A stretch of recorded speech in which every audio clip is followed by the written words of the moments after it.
το μαύρο μικρό σκυλάκι. Μια φορά και έναν καιρό, σε ένα δώμα σκοτεινό, έγινε ένα σκυλάκι μοναχό, μαύρο και μικρό. Πεινασμένο, φοβισμένο, τυπημένο, δίχως σπίτι το καημένο. Δίχως χάδια και αγκαλιά, καθόταν σε μια γωνιά. Οι περαστικοί περνούσαν κι ούτε καν το κοιτούσαν.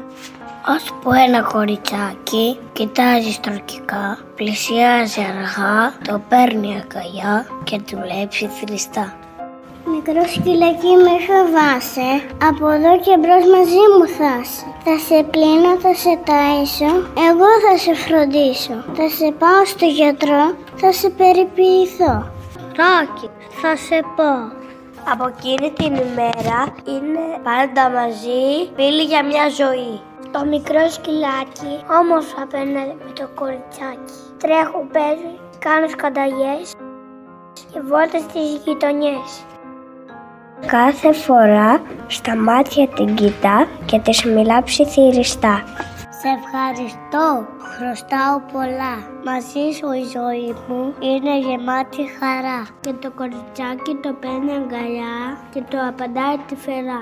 Αχ, μικρέ μου Ρόκι, θα είμαστε μαζί, φίλοι αληθινοί. Και όλοι εσείς να θυμάστε, δεν κλείνουμε τα μάτια στα δέσποτα ζωάκια. Νιώθουν και αυτά πόνο και μοναξιά. Αξίζουν μια αγκαλιά, ένα χάδι, μια ζεστή φωλιά. Και μην ξεχνάτε πως τα ζωάκια δεν είναι παιχνιδάκια. Μόλις τα βαρέσουμε να τα παρατούμε.